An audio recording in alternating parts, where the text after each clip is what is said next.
This video is for all those petrol heads like me who are curious to experiment with their machines.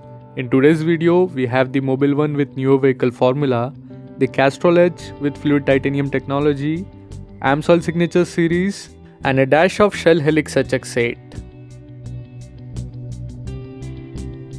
In this experiment, I am going to mix all these engine oils and use it in my car. Unlike my other videos, I won't suggest anyone watching this video to follow this. I will try to explain the reason for that further in this video. Practically speaking, there is nothing new as we all do this when we have to perform an oil change in our cars and motorcycles.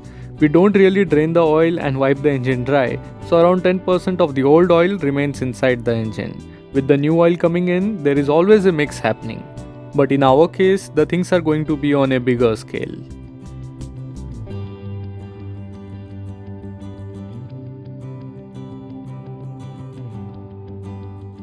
I have been careful enough and have picked all synthetic oils that are made for engine use, and all of them have got the same viscosity grade.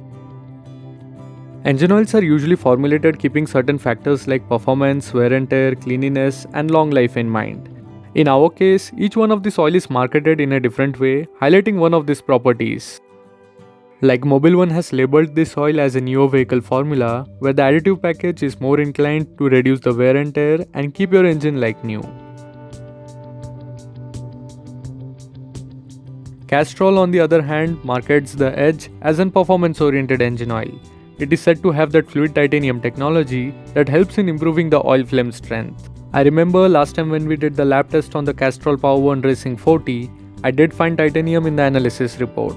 Titanium dioxide does helps in reducing friction even at high temperatures. Next we have the AMSOIL Signature Series, which claims a serious 25,000 miles or a year of protection with this engine oil.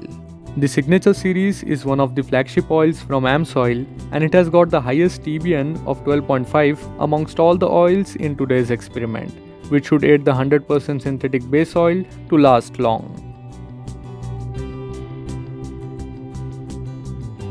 The 1.2-litre K-Series engine from Suzuki takes around 3.2 litres of engine oil for a regular oil change.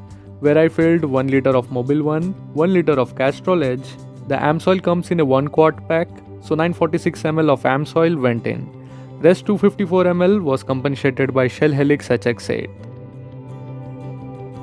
I have already done a video on the Helix HX8 where I have discussed stuff like LSPI. You can check that video from the link in the description. So in all, we have 4 different engine oils from 4 different brands going in a single engine. Before I jump into my 3000 kilometers experience, let's see what engine oil manufacturers have to say about this. When it comes to mixing different engine oils, different brands have almost same say on this topic.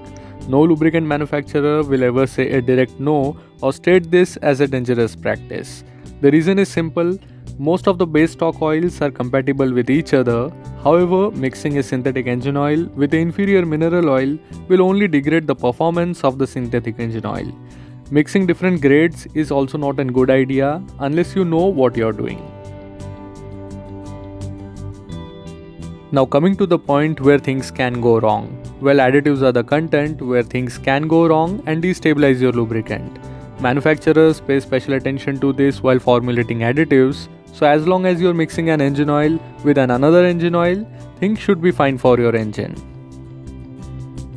Taking this ahead and mixing differential oil or gear oil with an engine oil is probably not a good idea as many EP and FM additives don't go well with each other.